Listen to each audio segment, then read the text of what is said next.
Welcome back to CryptosRUs. I'm George. We're all George. So, tonight I want to talk about Ethereum, why it's leading the way, leading DeFi, leading NFTs, leading L1s in general. I think it's important to update you guys on what's going on with Ethereum. Also, Vitalik Buterin speaks out about Putin and Russia. In fact, he has met Putin before. So I'm going to share his overall thoughts and, of course, cover what's going on with the Russian invasion and why Bitcoin and the entire market just fell down a little bit this afternoon. So let's get started. Smash up the like, subscribe to the channel. Make sure you hit that notification bell and follow me on social media such as Twitter, Facebook, Instagram, and check out all the latest news, article, and guides at CryptosRUs.com. Welcome, welcome, welcome. Hopefully you guys hang in there. Let me fix my screen. There you go. So what is going on? Well, Bitcoin was holding above 39,000 this morning. And then all of a sudden it seemed like it just got a little bit weaker, dropped to about 37,000. Crawled back up to about 38.4, and now it's around 37.7. So it's actually roughly the same point as it was yesterday. But why did the market get weaker all of a sudden? Well, no surprise. U.S. equity markets, at least the futures markets, opened, and you can see it's looking like a bloodbath tomorrow all of a sudden. Dow is getting close to negative 600, but more importantly, NASDAQ futures is down 2.63%, down almost 400. Why is this? Well, there seems to be, again, more uncertainty with what's going on in Europe with Ukraine and, of course, with Putin and Russia, right? So that is what's going on. You can see Dow just went to negative 600. So it's pulling crypto back down a little bit. Although, let's keep things in perspective. Right now, it's barely even. So really, we just kind of lost some of the gains we had over the last day. But it does seem like tomorrow could be rocky when markets open.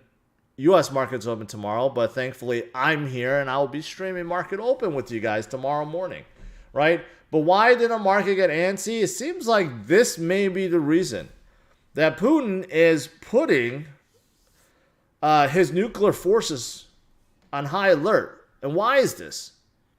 Really no reason. In fact, Russia and Ukraine is set to have delegates talk at Belarus at the border. So it does seem like there's going to be talks, but I don't know why Putin feels pressure to put his nuclear forces on high alert. And I think that's scaring people, of course. No one wants a nuclear war. That makes no sense. But that may be the reason why. Or it could be because Wall Street just felt like taking a breather because last week was a pretty good recovery week. I don't know if that's the reason. Tomorrow, I guess we'll see tomorrow. Futures, though, I got to say, has been a pretty bad indication of what's to come. Because plenty of times over the last few weeks, you'll see this. Everything's in red, and all of a sudden, day turns green, and vice versa. We've seen futures in the green, and all of a sudden the markets turn red. So it's not really a good indicator. I would say it's more like 50-50. So this doesn't necessarily mean tomorrow will be an absolute bloodbath. It could start out that way and then turn right back up. But you can see one thing is in green, and that is oil. Oil prices continue to go up, closing in at $100 per barrel, which, of course, could affect gasoline prices, gas prices in the future, right? And this is what Biden is really worried about, increasing costs to gasoline. And he said many times that he wants to stop that. He wants to stop that, right? And we'll see. We'll see what happens, but price of oil continues to go up. Now, in terms of sanctions, right, and action, well, EU is putting more sanctions along with the U.S. Some of the SWIFT banks will be cutting off, some of the Russian banks will be cut off from SWIFT. EU also says they will fund arms deliveries to Ukraine, and they're putting a no-fly zone for Russian planes. So the sanctions continue and action continues. And you know what? Germany also this morning decided to reverse its course, and now they will be sending weapons to Ukraine as well. But not only that, Germany is a little scared themselves. Take a look. Germany will now allocate 100 billion euros for its armed forces, and they're going to increase defense spending because they're afraid of their own security.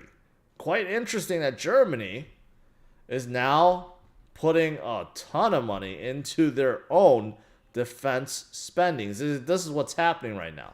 There's just a lot of fear, a lot of uncertainty, which is why markets don't really know where to move. Up and down, sideways. There's a lot of volatility. Everyone is scared right now. Everyone is scared.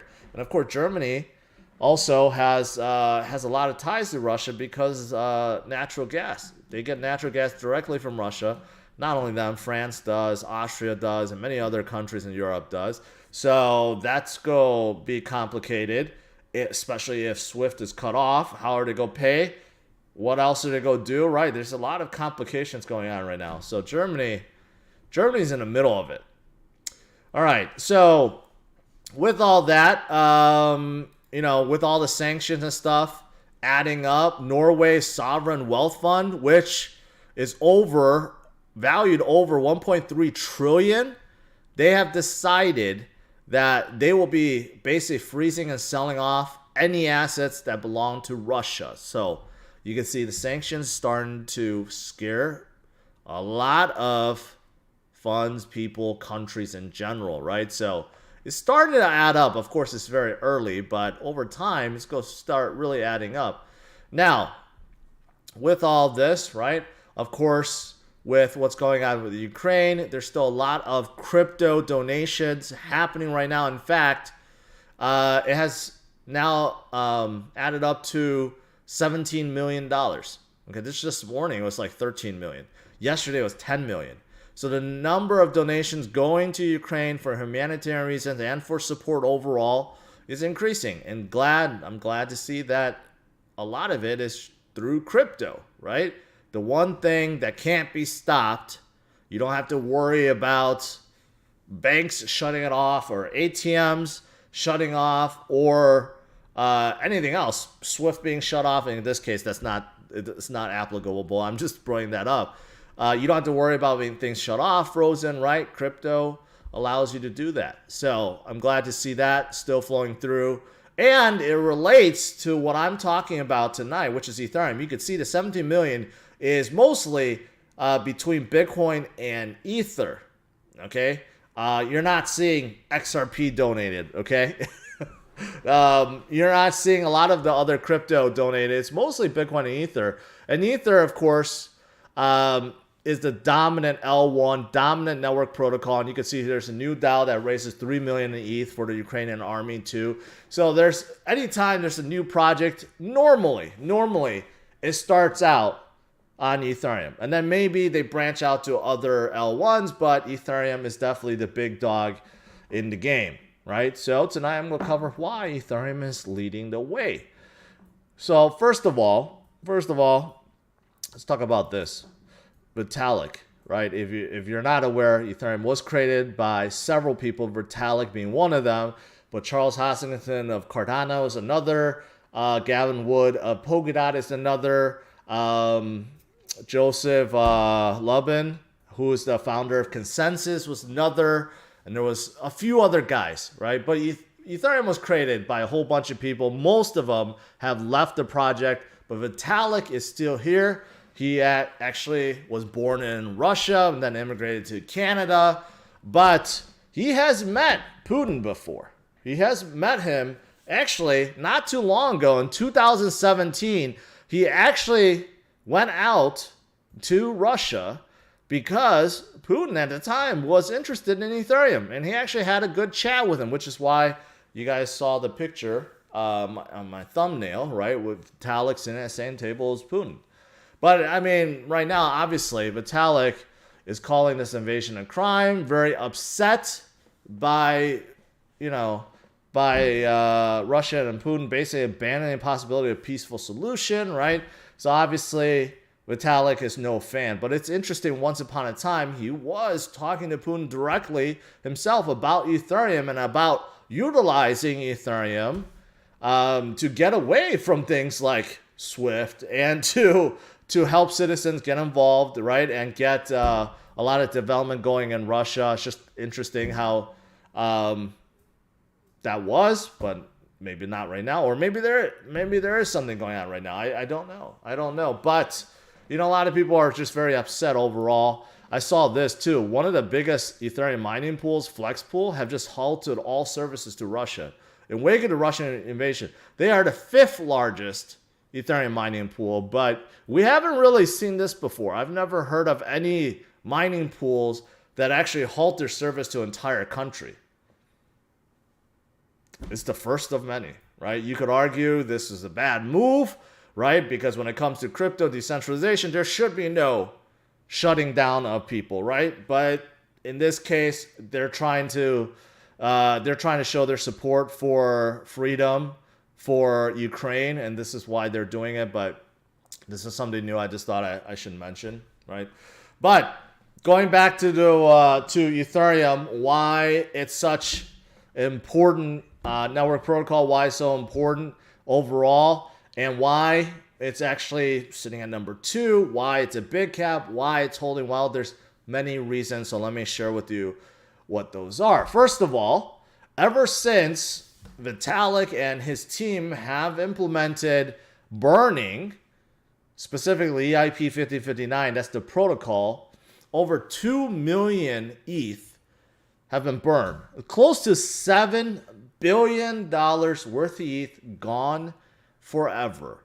And this was approximately 205 days ago, so it hasn't even been 1 year.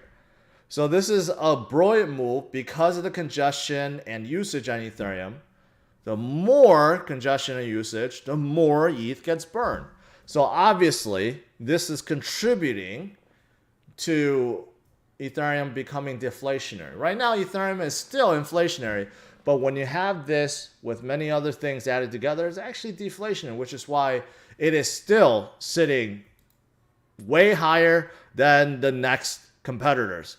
Ethereum sitting at number 2, right? Obviously, big gap between Ethereum and Binance Smart Chain and BNB, and then a big gap between that versus, say, Solana, Cardano, Terra, Polkadot, right? This is a part of the reason why it is still way, way, way higher and no one is close. So you do have burning, which is definitely adding to the deflationary nature. Also, in terms of the total ETH locked into the beacon chain, well, that number continues to go up and up and up and too. So that's over 9 million ETH, not $1 million worth of ETH, 9 million ETH, plus that's stake in a beacon chain that is set to go live later this year, around June, July timeframe. So, of course, you have a ton of ETH that's locked in that can't be sold. Once you put it in here, it's there forever. No, not forever. Just kidding. Until Ethereum 2 comes out. So this is also adding to the deflationary nature of Ethereum right now. Okay? And interesting fact, Coinbase expects that staking yields will hit about 12% after Ethereum 2.0 comes out. That's pretty darn high. I don't know how they predicted this, but if that's true, wow, that's going to help a lot of people really, really hold their Ether, because 12% APR is no joke, right? Just thought I'd throw that out there. But besides locking in Ethereum 2.0, the beacon chain, and all the coin burning, you guys know I talk about TVL quite a lot, right? TVL is really important when it comes to when it comes to projects holding the value of their coins. And Ethereum is leading the way. 56% of all value locked, and this is over $200 billion worth of value locked from all the chains out there. 56% resides within Ethereum, just to show you the big gap between Ethereum and Terra, which actually has been on a roll, close to 20 billion, right? But there's a big difference between 112 billion and 20 billion, right? So this is another reason why ETH is deflationary, because you have a whole bunch of ETH that's just locked into not only Ethereum DeFi projects, but DeFi projects across all the chains with the usage of bridges. Still a lot of ETH being staked, being locked in every single day, which is why this is also holding and in fact growing. All right, so this also is very, very important indeed. Now, outside of DeFi, as for NFTs is not stopping. Number of sales in the last 24 hours, about 109. Total sales volume, 274 million, right? And the NFT market is just not really slowing down. And here's the thing.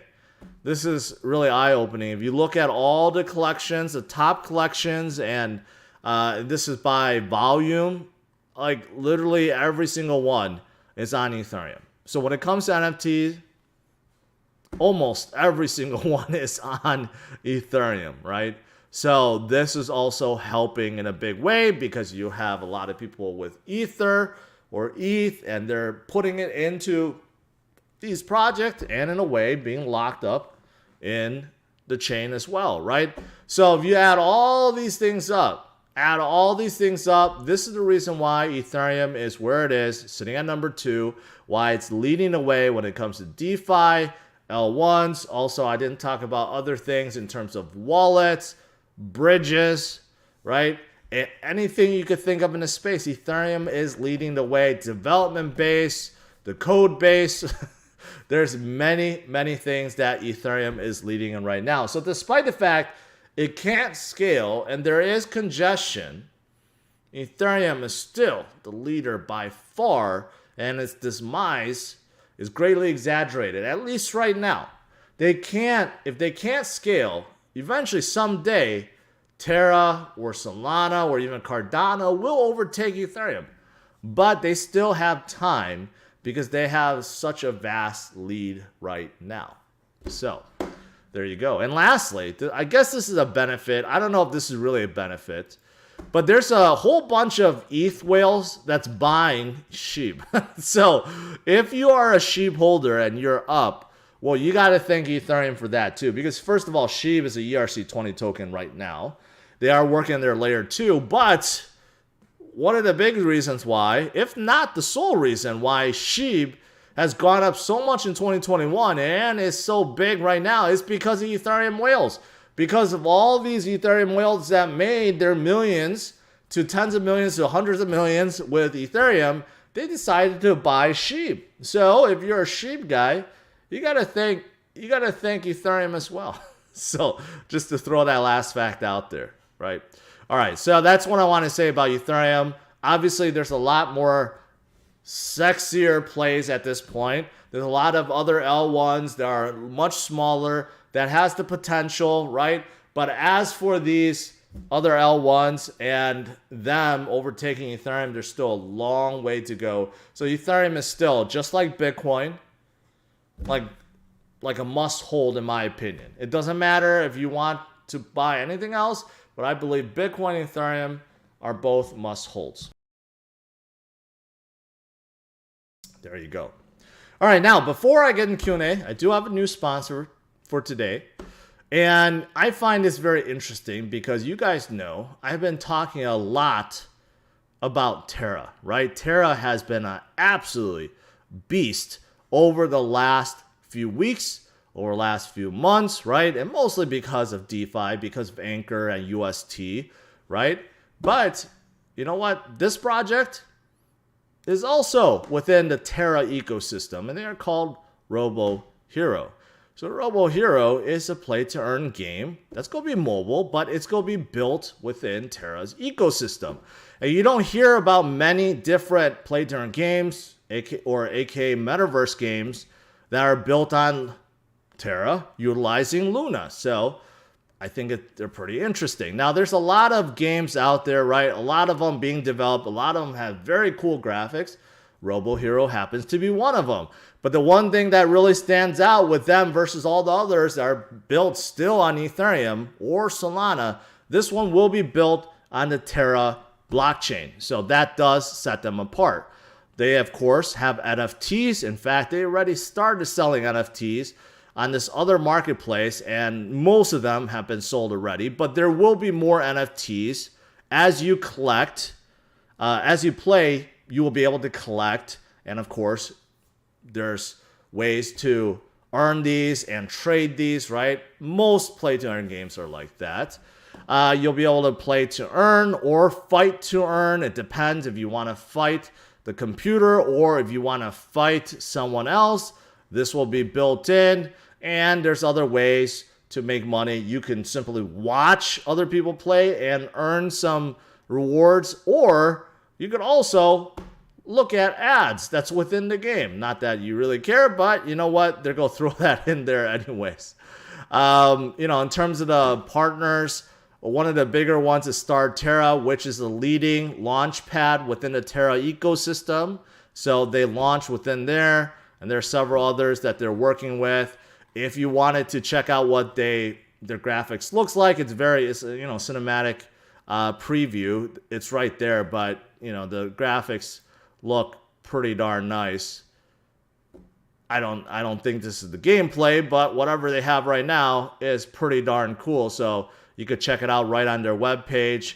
I mentioned about they were partnered up and launched with Terra, and some of their NFTs is already out, but there's going to be more. A couple other things that's going on. They do have something called a fair distribution, which is still lasting in 6 hours, which allows you to set a price for basically what you want to pay for Robo tokens. So I haven't heard of this system before.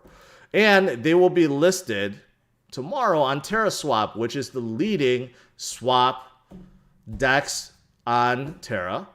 And lastly, just to throw this out there, because of what's going on with Ukraine, they're showing their support, and they decided to donate 25,000 UST from an NFT sale to Ukraine. So that's great. That's great to hear, right? So overall, that is ROBOHERO in a nutshell. If you want to check them out, URLs are in the description of this video. All right, guys, that is pretty much it. Let's do some Q&A.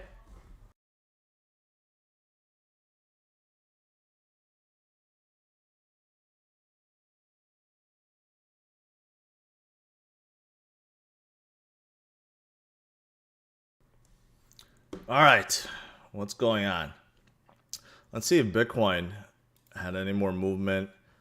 Bitcoin is still, I know it's not above 39,000, but it's the same point as was yesterday. And despite the fact that, futures for tomorrow look horrible, absolutely horrible, Bitcoin is still holding strong. Remember, last week, the same thing happened. We had futures that looked very, very bleak, and I thought, man, the market was going to get absolutely decimated. And then that day was when NASDAQ turned green and Bitcoin and everything else started coming back up, right? So will that happen this week? A good possibility. I've been saying Bitcoin is the answer, right? Bitcoin is the answer, and it's just a matter of time everyone else realizes that. So, gotta stay strong. Let's see.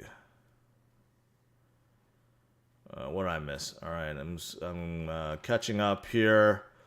Good show, George Frosty Flake. I appreciate that.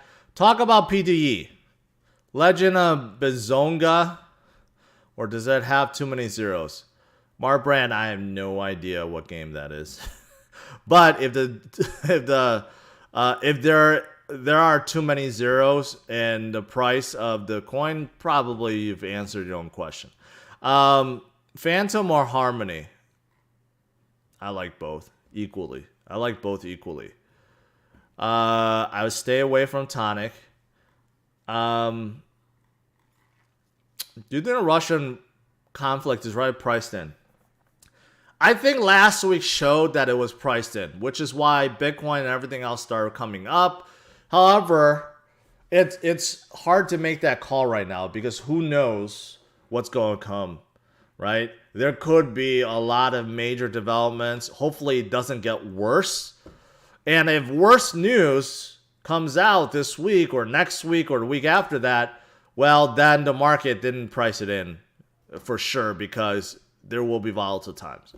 So right now, yes, based on the news that we have, based on developments we have, but who knows what Putin's going to do tomorrow or next week, right? So it's not 100%, that's for sure. So I've been saying when we've been going down, it's important to keep level-headed, don't panic, continue to DCA and HODL, but also make sure you have that cash on the side. I think that's important. I think whenever things go up, you know, a lot of people sitting on silence, like, yeah, like, oh, I got confirmation, I got to buy in, right? In general speaking, too many people, I think, buy in with everything that they have. You got to make sure you still keep that cash reserve. Even if you're buying in, DCAing, right? Do small increments. Make sure you have that cash reserve because you just don't know. There's a lot of uncertainty right now. Who knows what's going to happen tomorrow or the next day? Over long haul, I know. Short term, though, what Putin does, what Europe does, what the Fed does, you know, that all matters. It all matters. When are you going to come out of the George metaverse? I don't plan on coming out of the metaverse at all. Gamium. I'm sorry, DJ. Never heard of Gamium before. Let's see. I think Algorand is a great project. It is. It is. I just actually talked about them recently. There's a lot of things going on in Algorand. So I do think they're one of the promising L1s out there. And they have great traction in Latin America right now. And they also have ties to Elon's family. Yeah, they actually invested in a project that's within Algorand. So that's kind of interesting. But Algorand is very, very promising. People underestimate CRO. It will explode just like BNB back in the day. It has the potential, but let's not forget CRO is not that small. They're huge already. BNB back in 2017, I remember Binance was a nobody. CZ was a nobody, okay? And then they kept building and building and building. CRO definitely has the funds to continue to market themselves, but they're not exactly where BNB is or Binance is. And plus, they're already huge. So, let's see.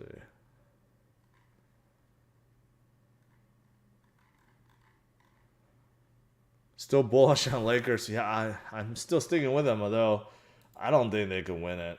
I mean, Giannis made a huge improvement in terms of skill for shooting. So, I mean, coming out of the East, I still think it's Bucks, although Bulls may have a chance. Because Bulls is looking very strong too, but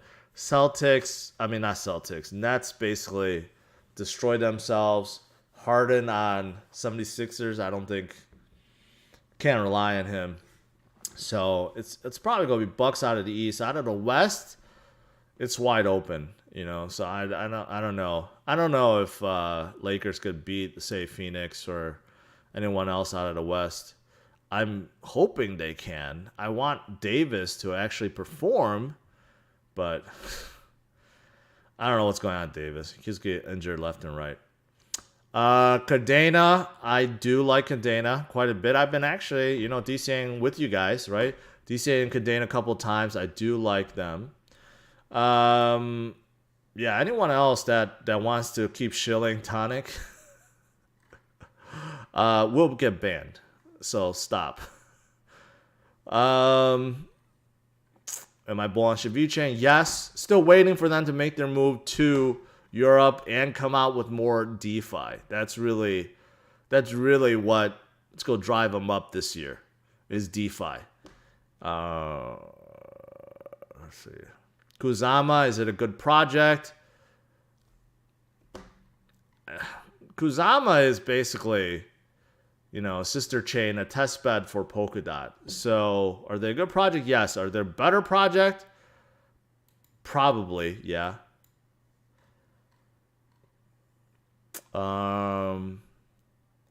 Kraken has a strong, stable exchange. I've never been a big fan of Kraken, to be honest. I know they've been out for a while, but never been a big fan of Kraken. Just never got into them.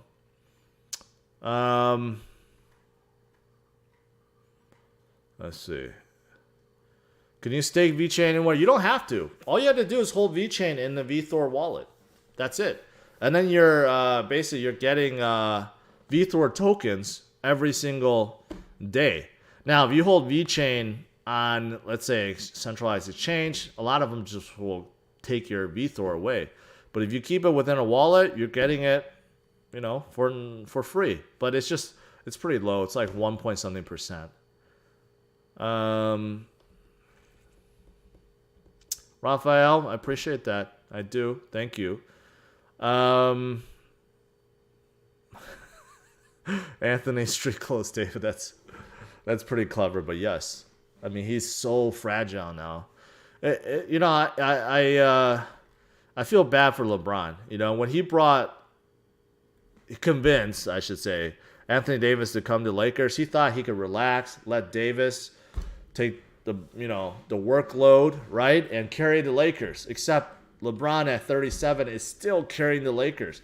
And all these young guys, they're getting injured left and right, and their bodies are breaking down, except LeBron. And so I feel for him. But all right, what else is there? DeRozan for MVP. DeRozan has really changed himself this year, but we'll have to see if he can perform in the playoffs, because he usually disappears in the playoffs. He has these gremlins in his head. He can't handle playoff pressure. Will that change this year? We don't know. We have to see, because usually LeBron is in his head and he can't perform. When he was in, Toronto, man, he disappeared. My tax guy said he's holding Litecoin. Should I go to someone else? That's a pretty good reason to switch, Simple Green. Or you should feel sorry for him and use him more, because he got duped like everyone else when Charlie Lee said he's selling his bags. So it's up to you how you want to, what you want to do here. All right. I miss the Shaq days. I miss the days of strong centers that are unstoppable in the paint, which right now is nobody.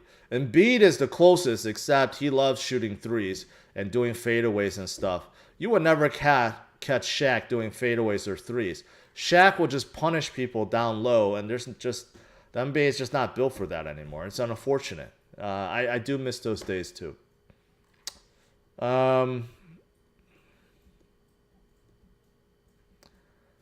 Anchor versus Anchor, the difference is very different. Anchor for Terra is a staking project, and Anchor, the other Anchor, which is it's also a staking project, but it helps you create nodes so that you can stake in various projects. And there's also liquid staking. So two projects are very, very different. Very different.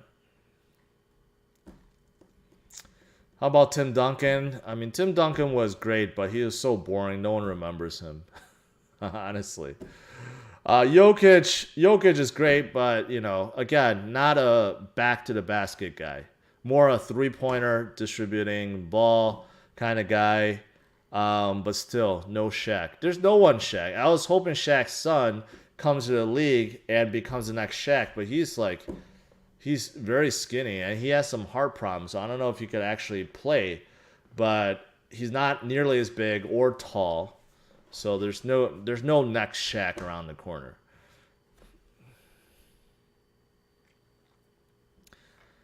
Loopring is a top 10 talk crypto only because GameStop guys. That's it. Within the crypto community, no one's talking about it. It's only the GameStop guys. So don't use that metric as a good thing. Can you elaborate on concerns taking out loans against crypto? If you have the collateral, doesn't it reduce the risk? Well, if the collateral goes down by 50%, then you get margin called. You have to put in more collateral, right? So yes, if you have enough collateral, you could put in more collateral so you don't get margin called. But if it keeps going under or you don't have any collateral, then it sucks, right? So there are still dangers to it. And don't think that something can't fall 50% because it has. Now, things are already down 50%, so it's very unlikely it'll fall down another 50%. But still, many people utilize it and they get margin called and then they get liquidated because of it. So there are still dangers. Don't think it's just no danger.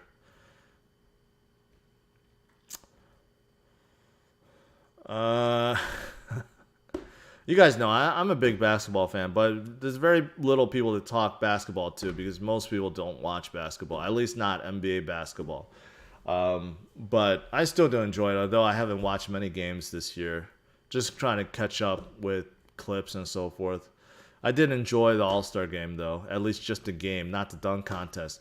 You know what the NBA should do is get rid of dunk contests and just bring one-on-one contests, right? Get John Morant versus, I don't know, Donovan Mitchell or something. Get LeBron to play one-on-one against Durant or something like that. I mean, that would be awesome.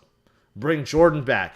He was trying to challenge Magic Johnson at the ceremony. Bring him back, right? And have them play. I think a one-on-one tournament rather than dunk contest at this day and age would make a whole lot more sense. And, imagine Trae Young playing against Steph Curry, right? See who could shoot more threes in that game. That would be awesome. Do you have any thoughts? I've already mentioned about Algorand. I do like them. I've done many videos on Algorand. Check out my old videos. Jordan versus LeVar Ball. I would pay to see that. I would pay to see LeVar Ball get shut down by Jordan because he keeps claiming he's too big for Jordan and Jordan can't stop him. That's like, okay, whatever. All right, I think that's enough for tonight. Too much non-crypto talk. But anyways, you know what? Bitcoin took a little dip, mostly because the U.S. markets, you know what? They're looking really weak right now, really red. But again, futures market not a really good indicator of what's to come. Tomorrow we could open really red and then flip into the green. Of course, we have to see what's going on with Putin and, of course, Ukraine. But there does seem like there's a lot of developments every single day, so we'll just have to see. And who knows? Both sides are talking. Maybe something good will come from it. But in the meantime, stick with crypto. Bitcoin is the answer. And tonight, Ethereum, don't skip it either. All right. Smash the like, subscribe to the channel. I'll see you guys tomorrow morning stream, 8:15 a.m. Central Standard Time. All right? Have a good one, guys. Take care. Bye-bye.